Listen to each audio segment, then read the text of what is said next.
بسم اللہ الرحمن الرحیم نحمده ونصلي على رسوله الكريم اما بعد قال الله تبارك وتعالى اعوذ بالله من الشيطان الرجيم بسم الله الرحمن الرحيم يا ايها الذين آمنوا كتب عليكم الصيام كما كتب على الذين من قبلكم لعلكم تتقون۔ میرے محترم بھائیوں، بزرگوں، دوستوں، اللہ تبارک و تعالیٰ کا کروڑہا درجے احسان اور کرم اور فضل ہوا کہ اس نے ہم تمام کو عید کا یہ مبارک دن عطا فرمایا۔ ہم لوگ جانتے ہیں بہت سارے ہمارے بھائی، ہمارے دوست، ہمارے جان پہچان والے پچھلے سال کی عید میں ہمارے ساتھ شریک تھے، اس سال وہ ہمارے ساتھ عید میں نہیں ہیں، اور ہم یہ نہیں جانتے کہ اگلے سال کی عید میں ہم بھی موجود رہیں گے یا نہیں موجود رہیں گے۔ اللہ نے آج کا یہ مبارک دن عطا کیا ہے ہم کو۔ یہ مبارک دن کس کے لیے ہے؟ جن لوگوں نے رمضان المبارک کے پورے ایک مکمل مہینے کے روزے رکھے، آج کا دن ان کے لیے انعام اور اکرام کا دن ہے۔ اللہ تبارک و تعالی آج ان کا اکرام فرماتے ہیں، ان کو انعام عطا فرماتے ہیں۔ خود اللہ کے پیارے نبی صلی اللہ علیہ وسلم نے فرمایا کہ جب عید کی رات ہوتی ہے تو اس رات کو لیلۃ الجائزہ یعنی انعام کی رات کہا جاتا ہے، اور اس رات میں بھی اللہ تبارک و تعالی دعاؤں کو قبول فرماتے ہیں، اور اس رات کے جاگنے کا اللہ کے پیارے نبی صلی اللہ علیہ وسلم نے حکم دیا ہے۔ آپ صلی اللہ علیہ وسلم نے فرمایا کہ 5 راتیں ایسی ہیں جن میں جاگ کر عبادت کرنا چاہیے۔ یوم عرفہ کی رات، یوم نحر کی رات، اور اس کے بعد شب برات جسے ہم لوگ کہتے ہیں اس کی رات، اور لیلۃ القدر کی رات، اور اس کے بعد اللہ کے نبی صلی اللہ علیہ وسلم نے فرمایا کہ لیلۃ الجائزہ یعنی رمضان کی آخری رات۔ یہ 5 راتیں حدیث میں ان کے بارے میں بیان کیا ہے کہ ان راتوں میں جاگ کر عبادت کرنا چاہیے۔ اللہ تبارک و تعالی اس رات میں انعام عطا فرماتے ہیں، اور جب دوسرے دن عید کا دن ہوتا ہے، عید کی صبح ہوتی ہے، تو اللہ تبارک و تعالی فرشتوں کو بھیجتے ہیں زمین کے اوپر، تو فرشتے آسمان سے اترتے ہیں کثرت کے ساتھ اور پھیل جاتے ہیں، شہروں میں پھیل جاتے ہیں، گاؤں میں پھیل جاتے ہیں، دیہاتوں میں پھیل جاتے ہیں، گلیوں میں، محلوں میں، ہمارے راستوں میں کھڑے ہوئے ہوتے ہیں فرشتے۔ وہ ہم کو نظر نہیں آتے لیکن بھرے ہوئے ہوتے ہیں چاروں طرف فرشتے، اور ایسی آواز میں جس کو جنات اور انسان کے علاوہ ہر مخلوق سنتی ہے، فرشتے آواز لگاتے ہیں، کہتے ہیں کہ اے روزے دارو، آؤ آؤ اس رب کی بارگاہ کی طرف آؤ، آؤ اس رب کی بارگاہ کی طرف جو بہت زیادہ گناہوں کی مغفرت کرنے والا ہے اور جو تم پر رحم اور کرم کرنے والا ہے۔ اس کے بعد اللہ تبارک و تعالی فرشتوں کو خطاب کر کے فرماتے ہیں، اور مسلمان جب عید میں عیدگاہ میں پہنچتے ہیں نماز کے لیے تو اللہ تبارک و تعالی کہتے ہیں کہ اے میرے فرشتوں، کیا بدلہ ہے اس مزدور کا جو اپنی مزدوری پوری کر چکا ہو۔ یہ اللہ فرماتے ہیں روزے داروں کے بارے میں، جن روزے داروں نے رمضان کے پورے مہینے کے روزے رکھے، جن روزے داروں نے تراویحوں میں کھڑے رہ کر اللہ کو راضی کیا، قرآن پاک کی تلاوت کی اور قرآن کو سنا، جن روزے داروں نے مساجد میں اعتکاف کیا، جن روزے داروں نے اپنے روزوں کا پورا پورا حق ادا کیا، ان کے بارے میں اللہ تبارک و تعالیٰ پوچھتے ہیں کہ کیا بدلہ ہے اس مزدور کا جو اپنی مزدوری پوری پوری ادا کر چکا ہو۔ تو فرشتے یہ کہتے ہیں کہ اے اللہ، اس کی مزدوری کا حق یہ ہے کہ اس کا حق اس کو دے دیا جائے۔ اب اللہ تبارک و تعالیٰ فرشتوں کو گواہ بناتے ہیں کہ اے فرشتوں، میں تم کو گواہ بناتا ہوں کہ میں نے اس امت کے تمام روزے داروں کو ان کے روزے اور تراویحوں کے بدلے میں ان کی مغفرت کر دی۔ اللہ مغفرت کا پروانہ عطا فرماتے ہیں روزوں کے بدلے میں اور تراویحوں کے بدلے میں، اور اس کے بعد ہم کو خطاب کر کے فرماتے ہیں کہ میرے عزت کی قسم، میرے جلال کی قسم، دیکھو آج کے دن اس عیدگاہ میں مجھ سے جو مانگو گے اپنی آخرت کے بارے میں وہ میں تم کو عطا کروں گا۔ اللہ تبارک و تعالیٰ خود آواز لگاتے ہیں کہ اے میرے بندو، آج کے اس مبارک دن اپنی آخرت کے بارے میں جو مانگو گے، اے اللہ مجھے نیک بنا دے، متقی بنا دے، اے اللہ مجھے پرہیزگار بنا دے، اے اللہ مجھے جنتی بنا دے، اگر ایسی جو بھی دعا کریں گے اللہ قبول فرماتے ہیں۔ یا آخرت کے بارے میں دعا کرے، اے اللہ مجھے جنت الفردوس میں جگہ عطا فرما دے، قبر کے عذاب سے نجات دے دے، موت کے سختی سے حفاظت فرما دے، تو اللہ فرماتے ہیں کہ تم اپنی آخرت کے بارے میں جو سوال کرو گے میں تم کو وہ عطا کروں گا، اور دنیا کے بارے میں جو مانگو گے اس میں میں تمہاری مصلحت کو دیکھوں گا کہ تم اس کے لائق ہو یا نہیں ہو۔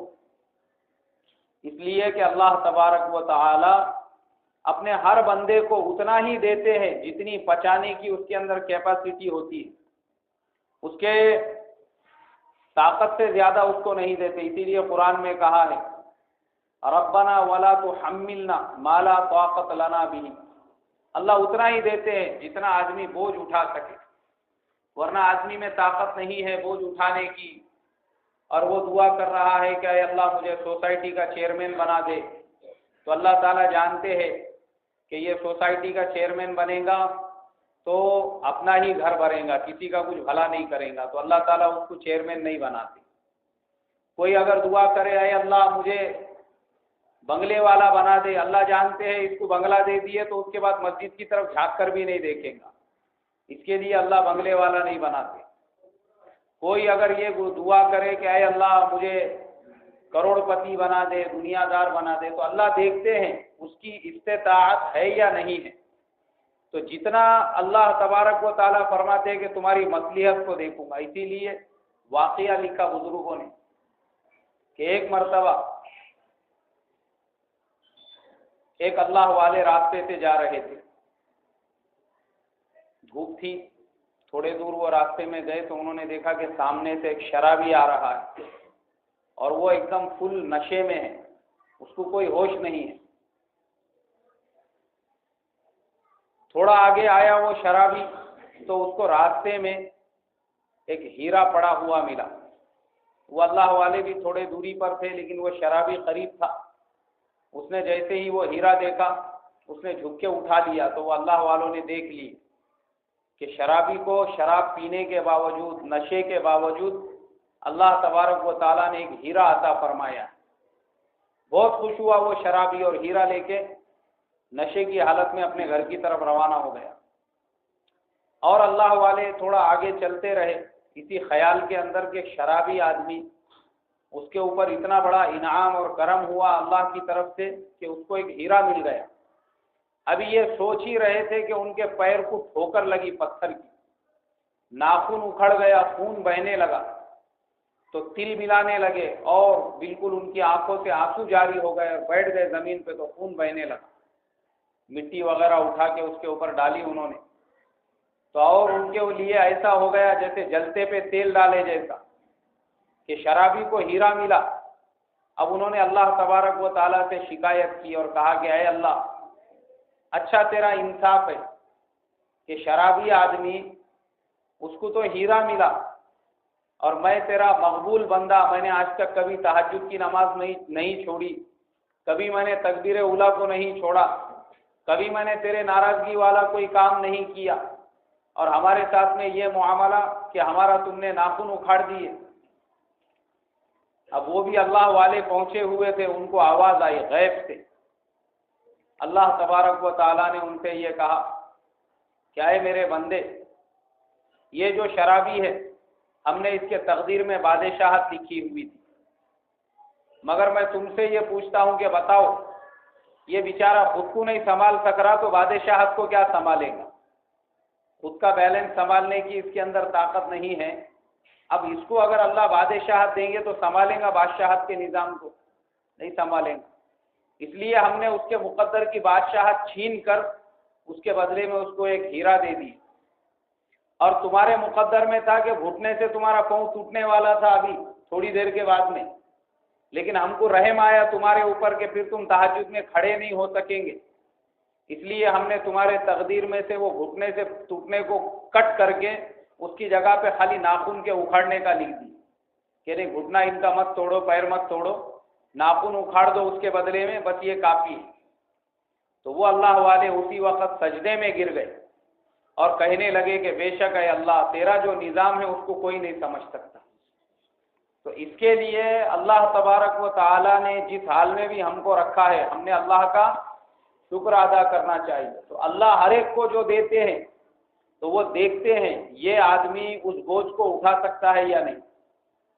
تو ایسے ہی اللہ عیدگاہ میں آنے والوں سے یہ کہتے ہیں کہ اے میرے بندو آخرت کے بارے میں تو جو مانگو گے وہ تم کو دے دوں گا، لیکن دنیا کے بارے میں تمہاری مصلحت کو دیکھوں گا کہ تم اس کو برداشت کر سکتے ہو یا نہیں کر سکتے ہو، اس کا بوجھ اٹھا سکتے ہو یا نہیں اٹھا سکتے ہو. یہ اللہ دیکھتے ہیں. اس کے بعد فرماتے ہیں کہ ہم تم کو اس کے دنیا کے بارے میں جب دیکھ لیتے ہیں اس کے بعد تمہاری دعا کو قبول کر کے تم کو وہ عطا کرتے ہیں. پھر آگے اللہ تبارک و تعالیٰ فرماتے ہیں جب لوگ عید کی نماز پڑھ کے فارغ ہو جاتے ہیں اللہ کہتے ہیں کہ اے میرے بندو دیکھو میرے عزت کی قسم اور میرے جلال کی قسم تم میرا تھوڑا سا خیال رکھ لو. کون فرما رہے ہیں؟ اللہ فرماتے ہیں تم میرا تھوڑا سا خیال رکھ لو، میں تم کو کافروں اور مشرکوں کے سامنے ذلیل اور رسوا نہیں کروں. اس سے معلوم یہ ہوا کہ آج جو مسلمان حالات کا شکار ہوتے ہیں یا مسلمانوں پر جو آفتیں آتی ہے، مصیبتیں آتی ہے، پریشانیاں آتی ہے، اس کی بنیادی وجہ یہ ہوتی ہے کہ ہم اللہ کا خیال نہیں رکھتے. اگر ہم اللہ کا خیال رکھیں گے خود اللہ فرماتے ہیں حدیث میں یہی الفاظ لکھے ہوئے ہیں کہ میں تم کو کافروں، فاسقوں اور مشرکوں کے سامنے ذلیل اور رسوا نہیں کروں گا، تم کو فضیحت نہیں کروں گا. اللہ کہتے ہیں مگر ہم اللہ کا خیال نہیں رکھ رہے ہیں. اور اللہ کا خیال کیسے نہیں رکھ رہے ہیں؟ اذان ہوتی ہے تو ہم مسجد میں آنے کو تیار نہیں ہیں. عید کا یہ اتنا مبارک دن ہے کہ جسے انعام کا دن کہا گیا ہے. اللہ تبارک و تعالیٰ تمام روزے داروں کے گناہوں کو معاف فرما رہے ہیں. اور آج کے دن مسلمان اللہ کے حکموں کو توڑنے کا بیڑا اٹھا رہے ہیں. بہت سارے مسلمان جو ہے آج کے دن ڈی جے بجاتے ہیں روڈ پہ، راستے پہ. اب یہ کون سا اللہ کو خوش کر رہے ہیں؟ یہ اللہ کا خیال رکھنے والے ہیں؟ ارے یہ اللہ کو ناراض کرنے والے ہیں. ابھی میں نے فجر کی نماز پڑھا، میں آج کی بات بتا رہا ہوں. ابھی فجر کی نماز پڑھ کے میں اٹھ کے ابھی تھوڑا سا گیا بھی نہیں تو مجھے آوازیں آنا شروع ہو گئی بجنے کی ادھر ادھر سے گلیوں میں. گھر پہ گیا تو اور زور سے آواز آ رہی. ادھر ادھر جھانک کے دیکھا میں نے تو مسلمان جو ہے بیچارے نیند سے بیدار ہو چکے تھے ڈی جے بجانے کے واسطے. یعنی ابھی عید کی نماز بھی نہیں ہوئی، ابھی فجر کی نماز پڑھ کے لوگوں نے تسبیحات بھی اپنی پوری نہیں کی ہوں گی مسجد میں، تو اس سے پہلے یہ جتنے شیطان سے پکڑ کے رکھے ہوئے رمضان میں وہ پورے چھوٹ گئے اور انہوں نے ڈی جے بجانا شروع کر دی. آج جو مسلمان ذلیل ہو رہے ہیں انہی حرکتوں کی وجہ سے، انہی حرکتوں کی وجہ سے. حضرت جی مولانا یوسف صاحب رحمۃ اللہ علیہ فرماتے تھے کہ دیکھو یہ جو مال اللہ نے تم کو دیا ہے یہ اللہ کی امانت ہے. اس کو جہاں خرچہ کرنا ہے اگر وہاں پر خرچہ نہیں کرو گے تو پھر وہ نوبت آئیں گی کہ جہاں نہیں خرچہ کرنا ہے تم کو مجبوراً وہاں پہ خرچہ کرنا پڑے. اور آج یہی ہو رہا ہے. یہی ڈی جے میں بجنے والا پیسہ اگر غریب مسلمانوں پہ خرچہ ہو، کتنے مسلمان ایسے ہیں بیچارے غریب ہیں. ابھی راستے سے آتے آتے میں نے دیکھا کھیڑے پاڑے کے، دیہات کے، ادھر ادھر کے، بنگال وغیرہ کے، دور دور کے جو غریب مسلمان ہیں جن کے گاؤں طوفانوں میں اس میں خراب ہو گئے، بھائی کے چلے گئے، جن کے گھر وغیرہ جو بیچارے بہت سارے جو ہے حالات کے مارے ہوئے ہیں، وہ عورتیں وہ بچے جو ہے روڈ کے راستوں کے دونوں طرف بیٹھے ہوئے ہیں مانگتے ہوئے. اب لوگوں کی اتنی غریبی ہے وہ علاقوں میں کہ جتنے میں ہمارے چائے پانی اور گٹکے کا روزانے کا خرچہ ہے اتنے میں لوگوں کے گھر چلتے دیہاتوں میں اور ایسے غریب علاقوں کے، اور یہاں پہ ہم عیاشیوں میں پیسہ اڑا رہے ہیں۔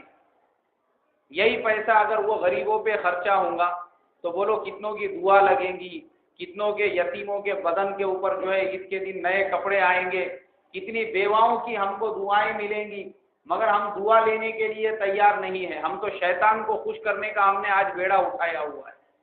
اسی لیے اللہ کہہ رہے ہیں کہ دیکھو میں تم کو کافروں اور مشرکوں کے سامنے ذلیل نہیں کروں گا، اور ہم جو ذلیل ہو رہے ہیں ہمارے حرکتوں کی وجہ سے ذلیل ہو رہے ہیں۔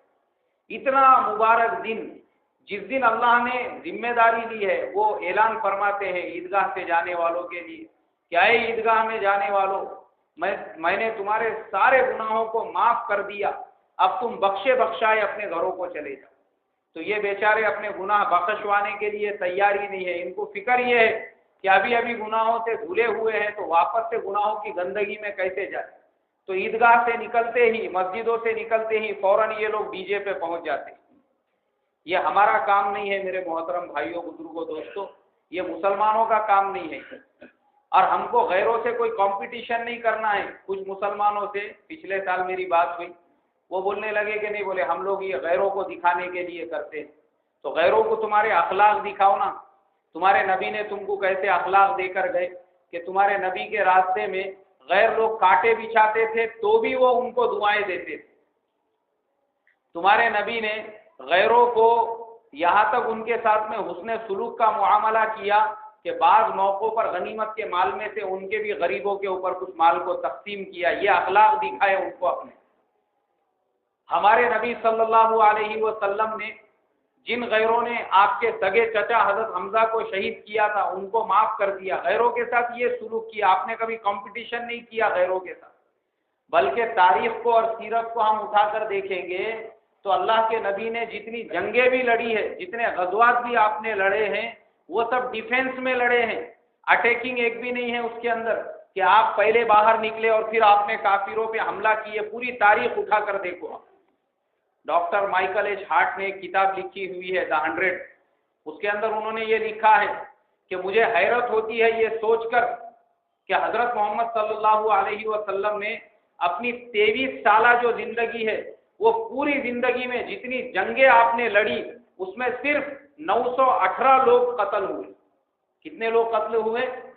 918۔ جتنے غزوات آپ نے 10 سال کے اندر لڑے، بدر ہے، احد ہے، مستلق ہے، خندق ہے، فتح مکہ ہے، خیبر ہے، اس کے بعد میں تبوک ہے، یہ جتنے بھی غزوات ہوئے، اور وہ یہ کہتا ہے کہ مجھے حیرت ہوتی ہے یہ دیکھ کر کہ ہٹلر کے جیسے لوگ جنہوں نے چند دن حکومت کی لیکن لاکھوں لوگوں کو قتل کر دیا پھر بھی اپنی حکومت قائم نہیں کر سکے۔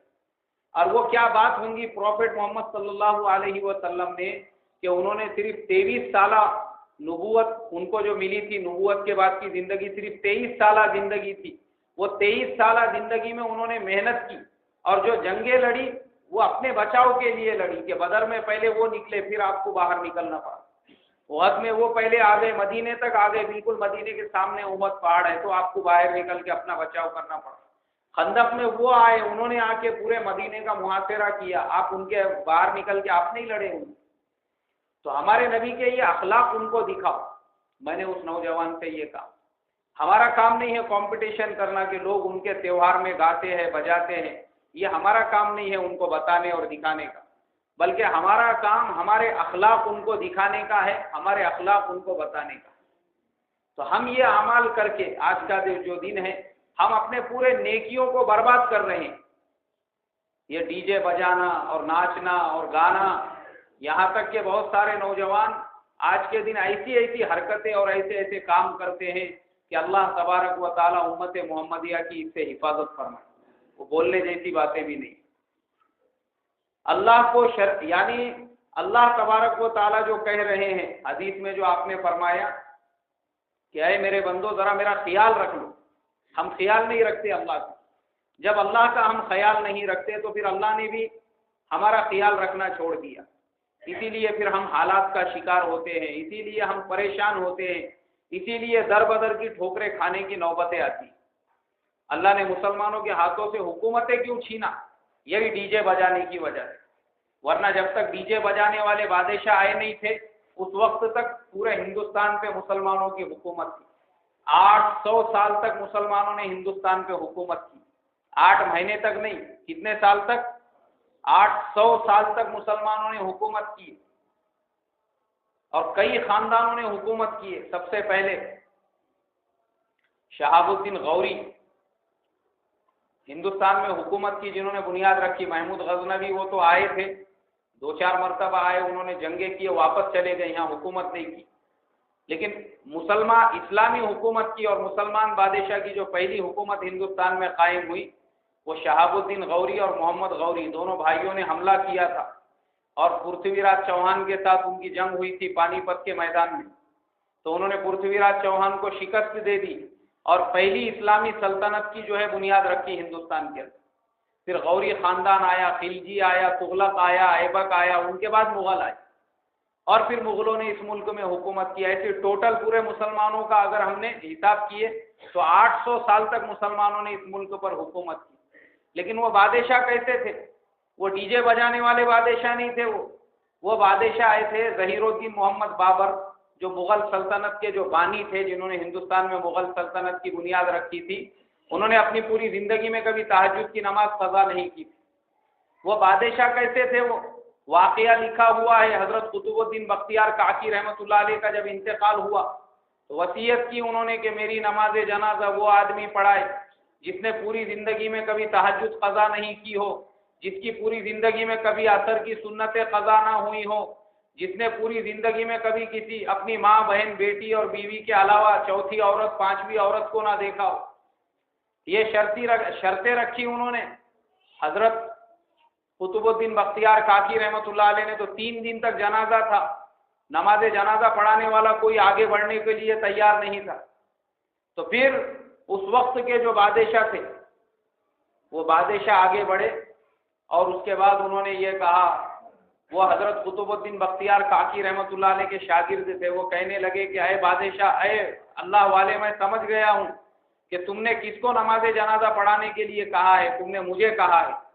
اس لیے کہ وہ بادشاہ ایسے تھے جنہوں نے اپنی پوری زندگی میں کبھی بھی تہجد کی نماز قضا نہیں کی تھی، جن کی پوری زندگی میں کبھی تکبیر اولیٰ نہیں چھوٹی تھی، جن کی پوری زندگی میں کبھی عصر کی سنتیں نہیں چھوٹی تھی، اور جنہوں نے اپنی پوری زندگی میں، سوچو وہ بادشاہ کیسے ہوں گے جنہوں نے اپنی ماں، بہن، بیوی اور بیٹی کے علاوہ پانچویں عورت کو نہیں دیکھا، کیسے بادشاہ ہوں گے وہ؟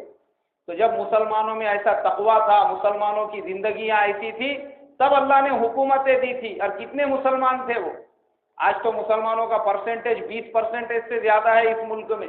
وہ زمانے میں تو مٹھی بھر مسلمان تھے، لیکن یہاں پہ کروڑوں غیر تھے، اللہ نے ان کے اوپر ان کی حکومت کو قائم رکھا تھا، وہ بھی 800 سال تک۔ کس کی بنیاد پر؟ یہ تقوی کی بنیاد پر۔ ایسے بادشاہوں نے حکومتیں کی۔ اورنگزیب عالمگیر رحمۃ اللہ علیہ، کبھی انہوں نے حکومت کے بیت المال سے 1 روپیہ بھی نہیں لیا، 1 روپیہ بھی نہیں لیا، بلکہ دنیا جانتی ہے اپنے ہاتھوں سے وہ ٹوپیاں بنتے تھے، اور وہ زمانے میں چھپائی خانے نہیں تھے، اس لیے قرآن مجید لکھتے تھے، اور قرآن مجید لکھ کر وہ قرآن مجید کا ہدیہ لیتے تھے اور اس پہ اپنے گھر کا خرچہ چلاتے تھے۔ ایسے تقوی والے بادشاہ تھے، تب جا کے ان بادشاہوں نے اس ملک میں 800 سال تک حکومت کی تھی۔ اور آج تو ایک آدھا مسلمان نگر سیوک کے الیکشن میں کھڑے رہا تو لوگ اس کو ووٹ بھی دینے کو گوارا نہیں کرتے۔ کیوں نہیں گوارا کرتے؟ اس لیے کہ اس کے اعمال کی وجہ سے لوگوں کو معلوم ہے یہ ہمارا کیا بھلا کرے گا۔ اور کئی مسلمان ہیں ایسے، کوئی آمدار کے لیے کھڑے رہتا، کوئی خاصدار کے لیے کھڑے رہتا، کوئی اس کو ووٹ دینے کے لیے تیار نہیں رہتا۔ کائی کی بنا پر؟ اس کے اخلاق کی بنا پر۔ اس کے اخلاق کی بنا پر لوگ اس کو اپنا بڑا بنانے کے لیے تیار نہیں ہوتے۔ اور وہ زمانہ ایسا تھا کہ لوگوں نے مسلمانوں کو 800 سال تک اس پورے ملک کا کیا بنایا تھا؟ بادشاہ بنایا تھا۔ آج لوگ ہم کو نگر سیوک بنانے تیار نہیں، آج لوگ ہم کو گرام پنچایت کا ممبر بنانے کو تیار نہیں، آج لوگ ہم کو MLA سوسائٹی کا چیئرمین بنانے کو تیار نہیں ہے۔ کیوں؟ ہماری زندگیوں میں ڈی جے آ گیا ہے۔ یہ ڈی جے آنے کی وجہ سے معلوم ہے آج ہمارے زندگیوں میں تعیش آ گیا ہے، اور جیسے ہی ڈی جے آیا مغل سلطنت کو جو ہے داغ لگنا شروع ہو گیا۔ شاہ جہاں کے زمانے میں سب سے پہلے ڈی جے نے انٹری کی بادشاہوں کے دربار میں، پھر ڈی جے انٹر ہوا شاہ جہاں کے دربار میں، اس کے بعد میں پھر دنیا نے دیکھا کہ پھر انہوں نے جو ہے سب حکومت کا رعایا کا خیال کرنا چھوڑ کے جو ہے بس اسی کاموں میں زندگی گزارنے لگی کہ شراب اور شباب اور بس ناچ اور گانا ہو رہا ہے اور اسی میں مست ہے اپنا نشے میں، کچھ فکر نہیں ہے حکومت کی. اور انگریز بڑھتے بڑھتے بڑھتے بڑھتے بڑھتے بڑھتے ایک وقت ایسا آیا کہ مغلوں کی حکومت جو افغانستان سے لے کے ادھر برما تک تھی وہ سمٹتے سمٹتے سمٹتے سمٹتے دلی تک، اور جب شاہ عالم کا زمانہ آیا بہادر شاہ ظفر کا تو وہ لال قلعے تک محدود ہو کے رہے، ختم ہو گئی حکومت. نواب واجد علی شاہ یہ ڈی جے آیا زندگیوں میں، 100 بیویاں تھی اس کی. کتنی بیویاں تھی؟ ہاں 100 بیویاں تھی اس کی، اور عیاشیوں میں زندگی گزرتی تھی، بس روزانہ ڈی جے بج رہا ہے، ناچ گانا ہو رہا ہے. تو اللہ تبارک و تعالیٰ نے ایسا ذلیل کیا کہ پھر انگریزوں نے لکھنؤ کے اوپر بھی قبضہ کر لیا. مسلمانوں کے ہاتھ سے جب بھی حکومتیں گئی یاد رکھو زندگیوں میں تقویٰ ہوں گا، اللہ کا حکم ہوگا اور نبی پاک صلی اللہ علیہ وسلم کی سنتیں ہوں گی، اللہ کبھی بھی مسلمان کو ذلیل نہیں کرے گا، کبھی بھی مسلمان کو ذلیل نہیں کرے گا، بلکہ اللہ تبارک و تعالیٰ غیروں کے بیچ میں بھی مسلمانوں کو عزت دے گا، جیسے 800 سال تک غیروں پر حکومت کی. لیکن آج جو ذلت کے دروازے ہم پر کھلے ہیں، جو اللہ کہتے ہیں کہ اے میرے بندو تم تھوڑا سا میرا خیال رکھ لو، میں تم کو کافروں اور مشرکوں کے سامنے ذلیل اور رسوا نہیں کروں گا، آج ہم اللہ کا خیال نہیں رکھ رہے ہیں، یہ ڈی جے کی وجہ سے. اس لیے میرے بھائیوں، ہمارے خاص طور پہ نوجوانوں سے ان سے میں گزارش کرتا ہوں، یہ اسلام ہم کو نہیں سکھاتا. یہ جو راستوں پہ جو فرارے لوگوں نے لگائے ہیں، روڈ جو سجائے ہوئے ہیں، یہ ہمارا کام نہیں ہے. وہی پیسوں میں اگر تم لوگ ایک آدھا ہال بک کرتے تھے اور اس میں صاف صفائی کرتے تھے تو عید کی دوسری جماعت ہو سکتی تھی کہ لوگ جو میدان میں نماز نہیں پڑھ سکتے وہ وہاں پہ آ کے نماز پڑھ سکتے تھے. وہی پیسوں کے اندر ایک آدھا غریب اسٹوڈنٹ جو بیچارہ فیس نہیں دے سکتا، آپ اس کی فیس کے پیسے بھر سکتے تھے، اس کا ایڈمیشن ہوتا تھا، وہ تعلیم حاصل کر کے کچھ بنتا تو آپ کو بھی دعائیں دے سکتا تھا. انہی پیسوں سے ایک آدھے مسجد میں، دیہات کے مسجدوں کے اندر وضو کرنے کو پانی نہیں ہے، وہ پیسوں میں اگر ایک آدھا بور آپ مار کے دے دیتے تھے، جب تک وہ گاؤں کے لوگ وہ پانی سے وضو کرتے تھے تم کو دعائیں دیتے تھے یا نہیں دیتے تھے؟ بالکل دعائیں دیتے تھے. انہی پیسوں کا تم صحیح استعمال کرتے تھے.